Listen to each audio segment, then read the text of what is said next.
What do you think of Chase Sexton being on some KYB forks? They have struggled with that chassis since it was introduced in 2022 with Cooper Webb. He is spotted on a KYB fork lug aboard his 450 SXF. But if this is what makes him feel comfortable, it, so be it. Like, we're going to give him that. I really commend WP KTM Group for doing this for Chase. Did you watch Supercross over the weekend? Dude, I did. It was Yeah. a good one. Dude, it was. What do you think of Chase Sexton being on some KYB forks? Very interesting. Now, we got some very good deep dive on this as well Oh, yeah? to see how far back it goes, because it's actually pretty surprising how far back. So Tell me about it. let's see. So 2015, this is still as Chase Sexton as an amateur. Okay. This is Loretta Lynn's. He is on a Yamaha YZ250F with KYB suspension that is done by Enzo Racing. Wow. So he's, at least as 2015, as far back, he has experience with KYB componentry. Correct. Okay. 2018 to 2019, he was on Geico Honda or Factory Connection Honda. Yes. It's a CRF 250R that also had KYB suspension, of course, done by Factory Connection. Okay. Now, it's noteworthy in 2019, he did win that East Coast Supercross Championship. Okay. And you know what? And that was KYB suspension, Correct. even though that bike came stock with Showa suspension. Correct. Interesting. Okay. Noteworthy. Fast forward to 2020, same team, Factory Connection Honda, CRF 250R, but here's the kicker. As he's defending his 250 East Coast title, he switches to Showa, of course, done by Factory Connection. Really? So Yes. you went from the KYB 48mm SSS fork to the Showa 49mm twin chamber spring fork. Exactly. Interesting. Which is the stock fork on that bike. Granted, they got the kit version of it, but okay. Huh. 100%. I wonder why the change. Exactly. You think it was team-based or rider-based? If I had to imagine, it would be rider-based. Okay. Yeah, just because Geico Honda back in the day, they had a bunch of riders, and before this video, we were surfing the web, trying to see who was on what. Good point. Geico Honda, they had a couple riders on Showa, a couple riders on KYB. They're kind of all over the map, so Good if point. I had to guess, it'd be rider-based. Okay. Yeah, 'cause that was that one year Martin was on a certain brand fork, and they had another amateur rider, or no. RJ Hampshire. Yeah, as a rookie on a different style of fork. Correct. Okay, yeah. So they were really doing anything they wanted to, or whatever they had to, for the rider at that time. Correct. So Interesting. a little all over the place. But also 2020, so Chase Sexton moves to the 450 class for outdoors.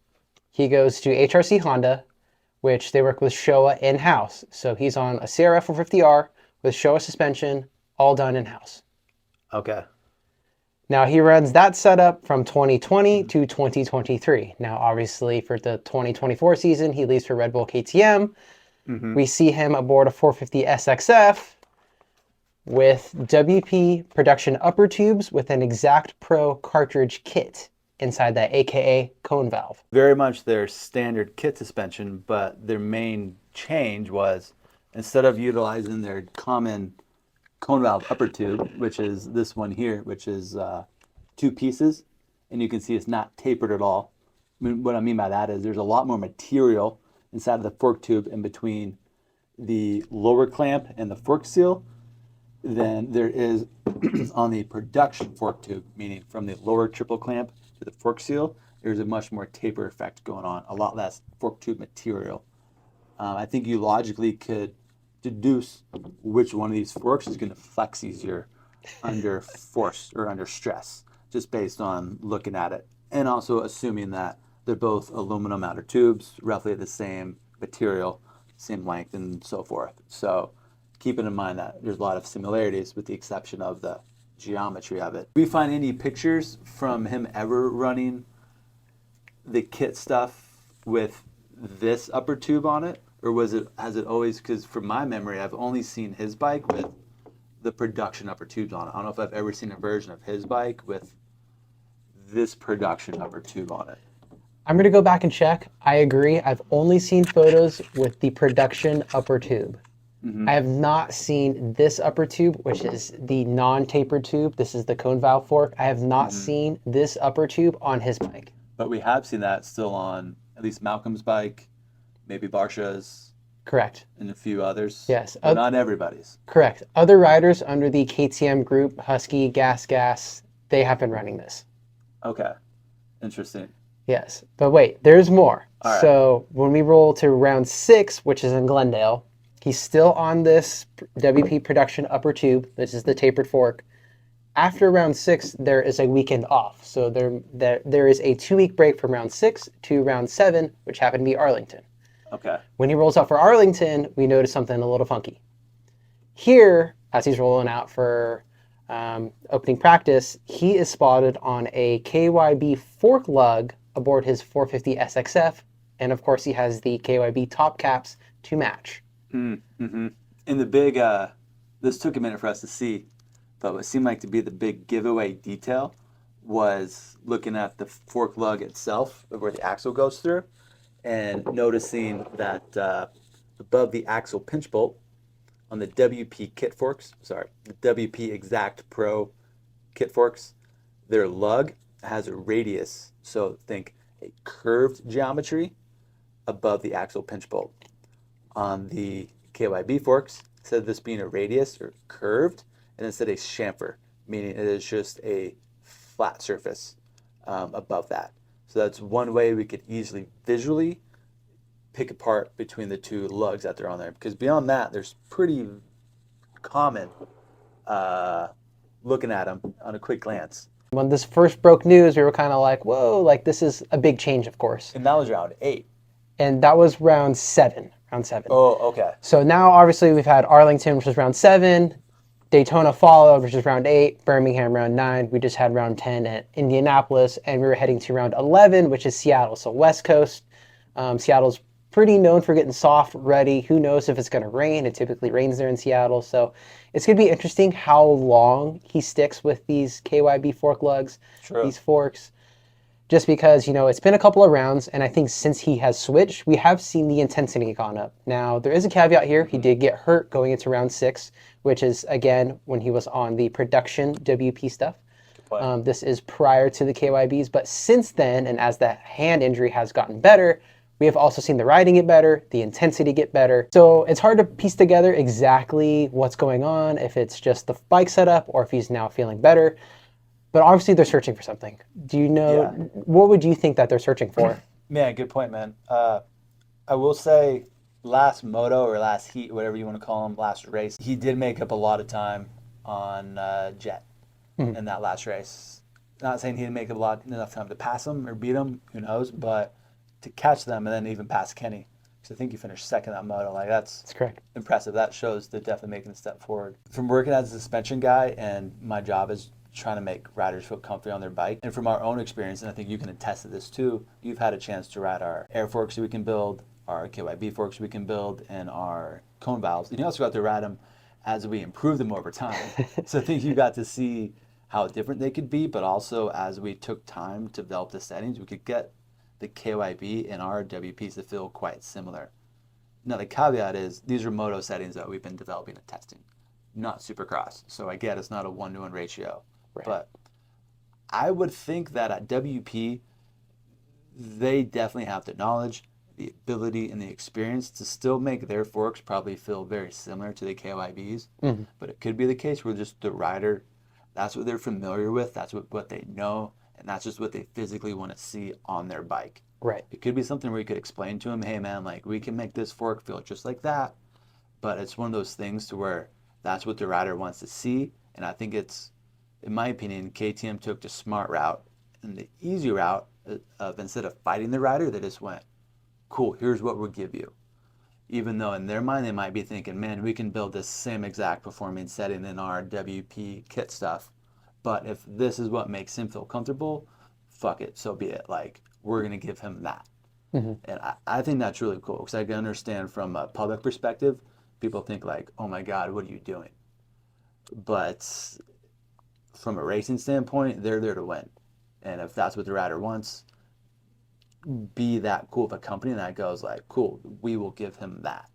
Yeah, props to KTM because like you said, PR standpoint, that is career suicide, right? It's not a good look.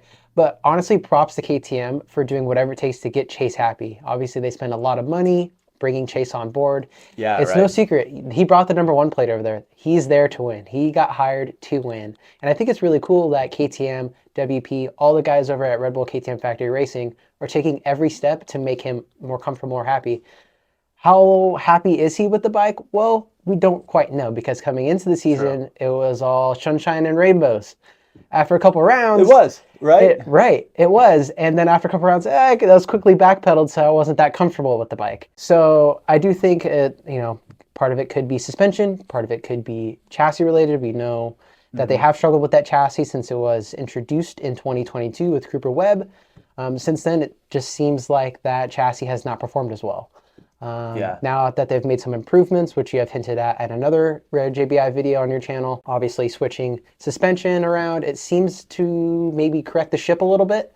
And he's on the right track, because as you alluded to earlier, in main event 3 of round 10 of Indianapolis, he did pass Kenny, and he was making time up on Jet, which I think is noteworthy, because that was when the track was at its roughest, right? It was, yeah. So when it's at its gnarliest, its roughest, we were going through pictures earlier, and the ruts through some of the whoops were insane. So, if you have an ill-handling bike, you're not making up time on guys like Ken Roxon, Jet Lawrence, and running up front. You know what I mean?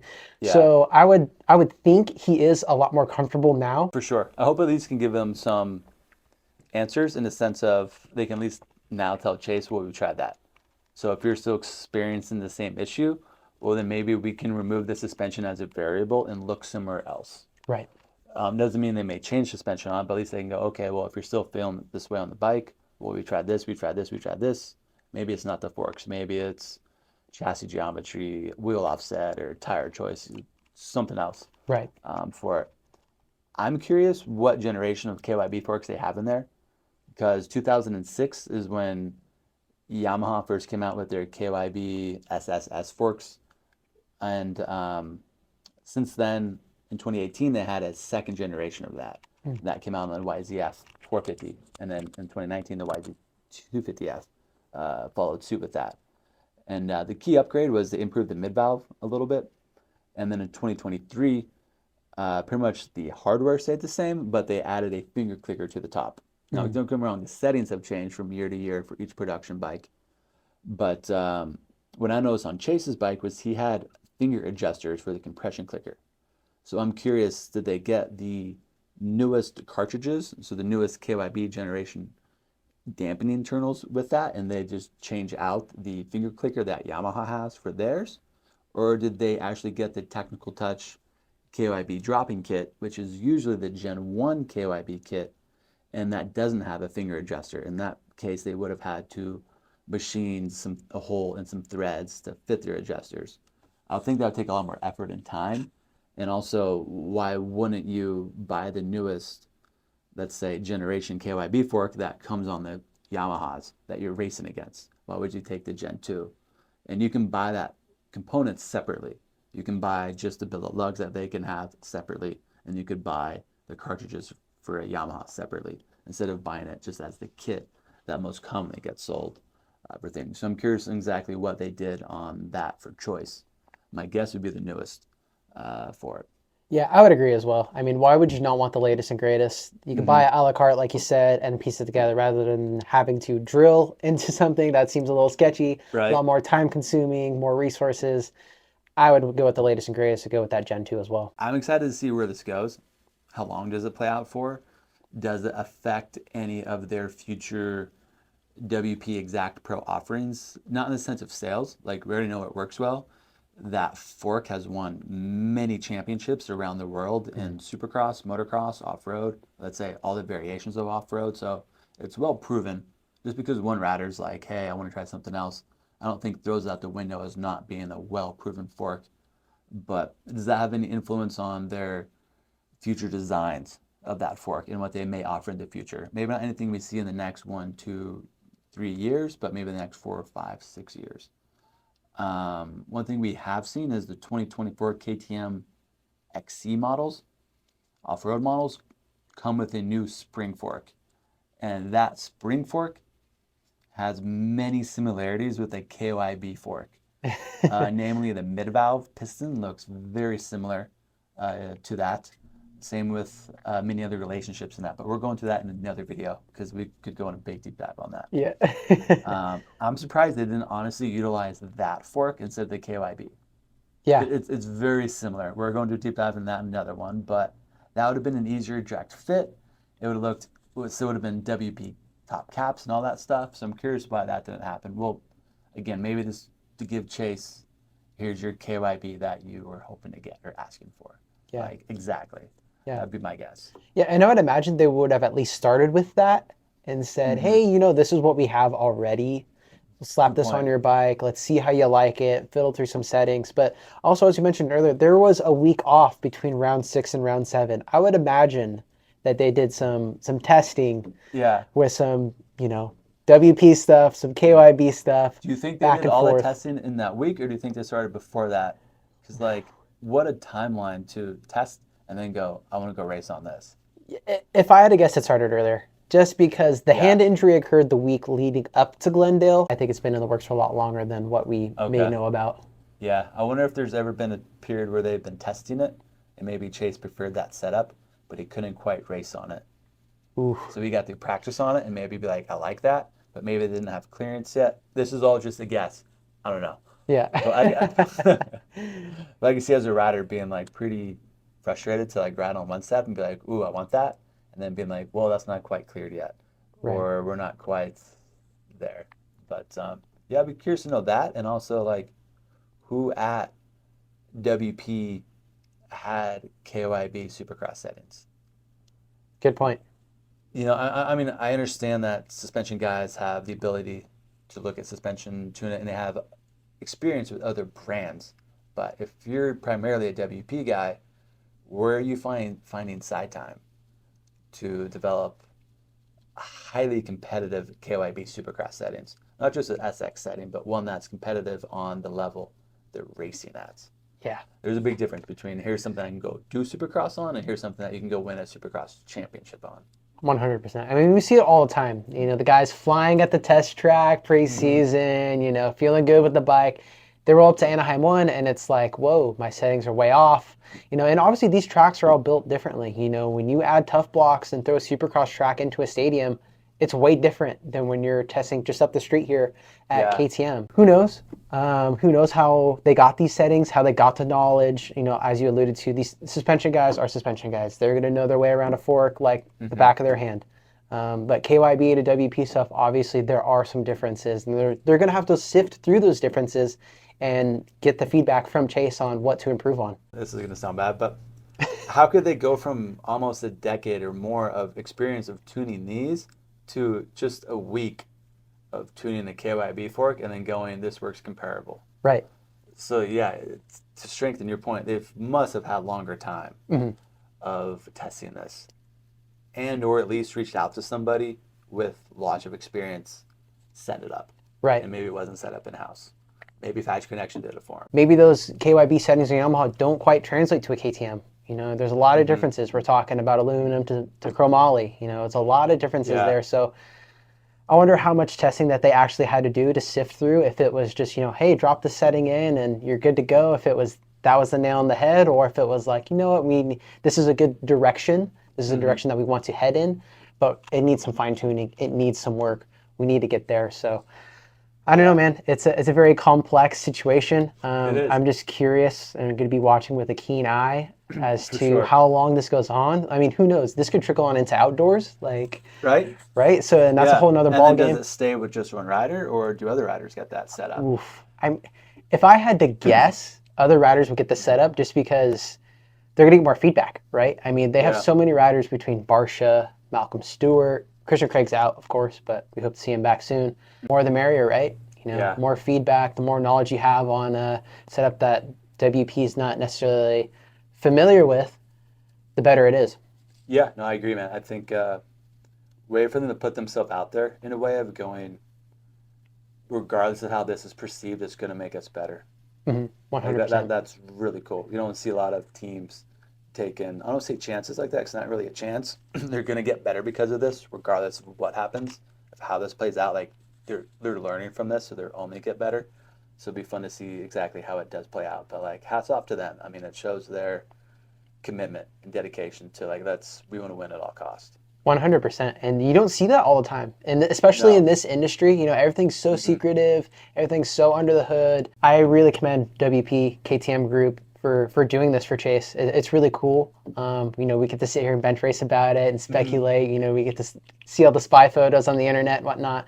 So, you know, it creates a great talking point. So we'd love to hear your guys' comments, thoughts, opinions in the comments below.